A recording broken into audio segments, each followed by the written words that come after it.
El caso de Tim Donaghy fue una de las controversias más grandes en la historia de la NBA, donde estuvo involucrado el mercado negro, una investigación encubierta por el FBI, la participación de la mafia de Nueva York, la NBA moviendo influencias para esconder la posible verdad y un árbitro de NBA que daba información a apostadores a cambio de dinero. Todo esto en un lapso de 5 años. Para entender esta historia de la mejor manera posible, te presentaré la existencia de estas tres personas involucrados en este caso: Tim Donaghy, James Battista y Tommy Martino. Tim Donaghy es el árbitro que terminó en la cárcel. Creció en Filadelfia, donde existe una cultura en esas épocas a las apuestas. Él sabía desde muy pequeño que iba a ser árbitro, era su llamado, y en Filadelfia curiosamente nacieron la mayoría de los árbitros que han pisado la NBA. Él, después de este conflicto, admitió que era adicto a las apuestas y que fuera de ser árbitro le gustaba apostar con sus amigos y jugar golf. James Battista, esta persona conocía a Tim Donaghy desde hace 35 años. Crecieron en la parroquia preparatoria de media clase católica en un vecindario en Delaware County, justo afuera de Filadelfia. Él era una persona que no se podía quedar quieto. Siempre buscaba hacer algo más que solo un trabajo común. Además que siempre tendía a abusar de alcohol y de drogas. Siempre le gustó hacer dinero en la mala vida, en el mercado negro, pero su pasión eran los deportes. Y la manera en esas épocas que se dio cuenta que podía hacer dinero es a través de las apuestas deportivas. Tommy Martino, que también era amigo de Tim y de Battista de la infancia, que servía como el intermediario entre Tim y Battista, ya que Tim y Battista no podían hablar constantemente para que no hubiera sospechas. Entonces, ¿cómo comenzó todo? Tim Donaghy trabajó como referee de la NBA desde el año 1994 al 2007. Él de hecho era de los mejores árbitros de la liga. Su récord de eficiencia era muy bueno y se había ganado un respeto en la NBA desde los ejecutivos de la liga como los jugadores mismos, ya que su personalidad calmada hacía que no chocara con muchos jugadores. Pero esto empezó a cambiar poco a poco, ya que en el 2003, junto con probablemente su amigo más cercano en la adultez, Jack Concannon, con el cual salía mucho por los finales de los 90 a jugar golf y apostar, un día, disfrutando de acabar sus 18 hoyos en un club, tuvieron una plática de si era hora de empezar a apostar en la NBA. Jack Concannon ya le gustaba apostar, tenía sus socios que le ayudaban a apostar en la NFL y otros deportes, pero nunca, según comentó Tim, hasta esas fechas habían pensado en arriesgarse, ya que en la NBA claramente tienen prohibido como árbitro apostar de cualquier manera en sus partidos. Entonces, después de esa larga plática, en el 2003 decidieron empezar a apostar, pero solo en los partidos que Tim fuera a arbitrear. Empezaron con pequeñas cantidades, nada de otro mundo, para así asegurarse que no llamarían la atención y que pudieran pasar desapercibidos, ganándose un buen dinerito. Cabe recalcar que el salario de un árbitro de NBA es muy bueno. En esas fechas el promedio era de $500,000 anuales, algo parecido a un ejecutivo de una empresa importante. Entonces no era de que le hacía falta el dinero, simplemente por su adicción a las apuestas y el ambiente en el que creció, era cuestión de tiempo que cayera en las manos del diablo. O sea, imagínense, creció en una zona donde la cultura de apostar era normal, todos sus amigos apostaban y a él le gustaba apostar, y la industria de las apuestas estaba en crecimiento junto con el internet. Era una bomba de tiempo que algo así ocurriera. Ahora, recuerden, esto es ilegal, y si se llegara a enterar a alguien de la liga, podría tener la peor de las consecuencias. En ese mundo de apuestas, un sujeto llamado Reno Ruggieri, que tenía su propia empresa o negocio de apostadores, conocía a Jack Concannon, lo conoció en un club de golf y empezó a notar una tendencia rara en sus apuestas. Como todas las apuestas se hacían a través de las mismas personas, eventualmente podías ver quién apostaba a qué cosa y cuánto ganaba. Reno Ruggieri notó que Jack empezaba a ganar un buen dinero y, como buen experto en apuestas, sospechaba que había algo raro, ya que Jack no solía ganar esa cantidad de juegos. Reno se puso a investigar y se dio cuenta que Jack iba en la misma preparatoria que el mismísimo Tim Donaghy, árbitro de la NBA. De ahí supo que estaban coludidos en esas apuestas, pero Reno lo que hizo fue, en lugar de acusarlo con las autoridades como buen mafioso profesional, lo que hizo por años fue replicar las mismas apuestas que hacía Jack, y así él ganar dinero indirectamente de lo que hacían Tim y Jack. Como Reno Ruggieri era una persona muy conectada en el mercado negro de las apuestas, se volvió un secreto que todos sabían que Tim Donaghy apostaba en sus propios juegos. Entonces fue cuando en el 2006 James Batista, ¿se acuerdan de él? El amigo de Tim se acercó con él y tuvieron una reunión muy discreta en un hotel para platicar acerca de una propuesta. Batista le comentó a Tim Donaghy que ya sabía de las apuestas que hacía desde años y le propuso un negocio aún más grande. Entonces Tim se encontraba entre la espada y la pared, ya que si le decía que no, sabía que había riesgos que Batista lo acusara. Entonces decidió jugársela. El esquema que Batista le propuso era el siguiente. Batista se encargaba de mover el dinero que le daban y se encargaba de apostar a lo que Tim le decía. Tim le daba información a Batista acerca de cómo van a arbitrar ese partido o de algún problema extracancha que pudiera afectar el partido en cuestión y así darle más probabilidades de que el otro equipo ganara. Por ejemplo, si sabía que el coach de los Lakers, Phil Jackson, era odiado por los otros dos árbitros, sabía que era mejor apostarle al otro equipo. O si Tim recibía indicaciones de la liga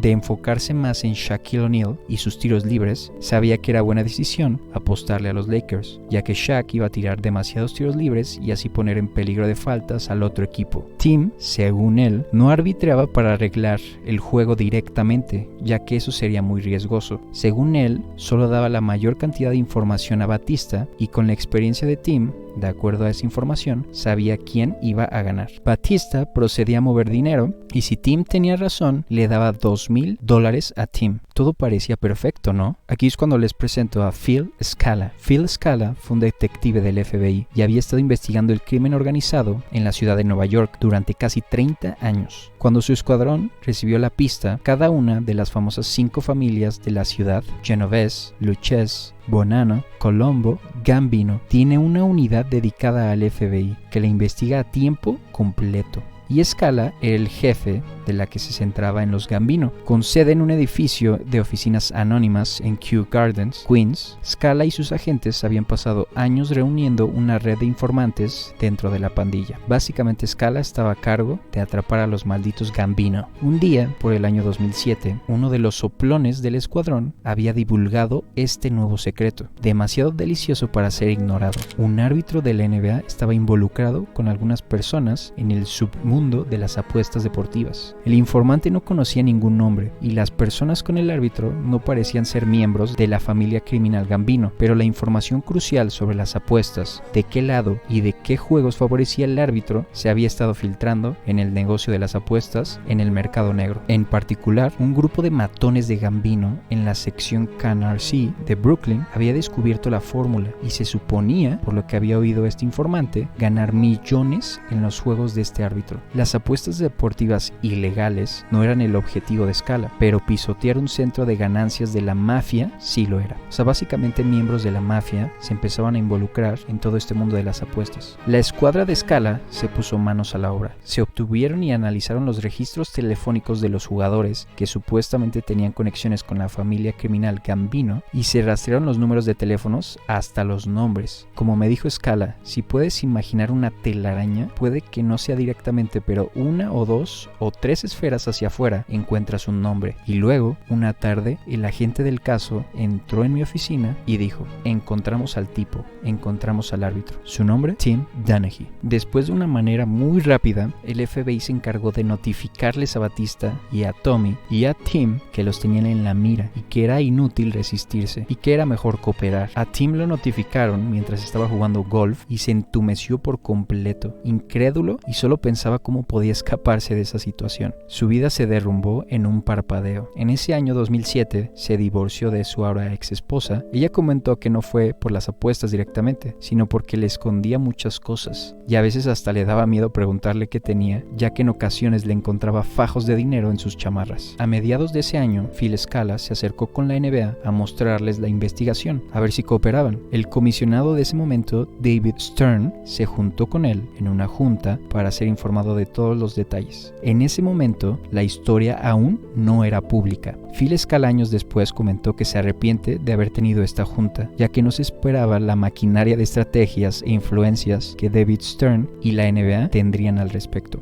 Para la NBA, que al final de cuentas es un negocio, lo peor que le podría pasar consecuencia de esto es que la afición pensara que la NBA estaba arreglada o que los árbitros de alguna manera amañaron por años partidos de NBA o inclusive series de playoffs playoffs. Siempre había rumores de que esto podría estar sucediendo, pero solo eran eso, rumores. Un caso que llamó mucho la atención de un posible amayo fue en el 2002 en una serie entre Los Ángeles Lakers y los Sacramento Kings. En los últimos juegos de esa serie, que eran las finales de conferencia, se marcó terrible y solo a favor de Los Ángeles Lakers. Tanto que gente reconocida del medio inclusive insinuaba que había algo raro, pero sin pruebas. Por mucho que hables, la gente solo te va a tachar de un fan resentido del equipo perdedor. Años después, en las declaraciones de Tim Dunaghy, este admite que esta serie en efecto estaba arreglada y que los árbitros marcaron más fouls a favor de los Lakers, para así extender la serie a 7 juegos. Pero David Stern, una vez que supo de esta investigación, empezó con sus movimientos de hilos para controlar la narrativa y evitar que los espectadores pensaran que esto era sistemático y que más bien Tim Dunaghy era un caso aislado y él y solo él hizo estas supuestas conductas. Primero, la historia se publicó en el periódico New York Times sin consentimiento de Phil Scala. O sea, alguien del equipo de Scala filtró toda la investigación. Años después, anónimamente, el supuesto filtrador dijo que lo amenazaron a publicarlo, ya que temía por su vida.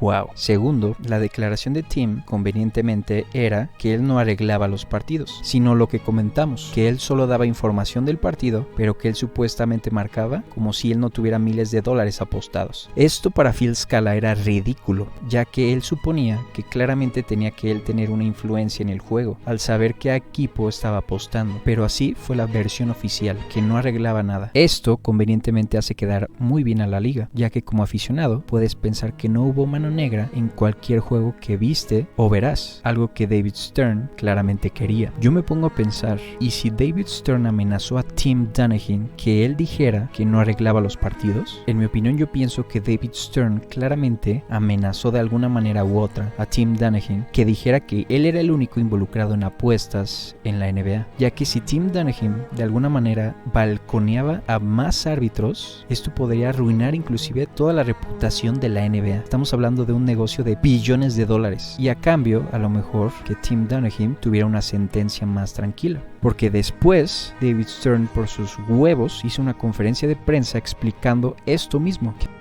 I think I'm going to come back to the fact that I'm going to wait for this investigation to run its course because we think we have here a rogue, isolated Eso criminal. para la gente viendo el caso de cerca alzó muchas sospechas, ya que parecía que tuvo este comportamiento porque ocultaba algo, y al día de hoy no se sabe si hizo esa conferencia para que la gente o no pensara que toda la NBA era culpable, o si de verdad toda la NBA era culpable y quiso poner a Tim como el chivo expiatorio, porque aparte no investigaron más a los otros árbitros. Realmente no se hizo nada más, solo se declaró culpable Tim y listo, la reputación de la NBA intacta. Ustedes saquen sus propias conclusiones. El 15 de agosto de 2007, Dunaghy se declaró culpable de 2 cargos federales relacionados con la investigación y un año después fue sentenciado a 15 meses de prisión y 3 años de libertad supervisada. Yo les propongo una pregunta: si en tu deporte favorito hubiera otro Tim Dunaghy, ¿te darías cuenta?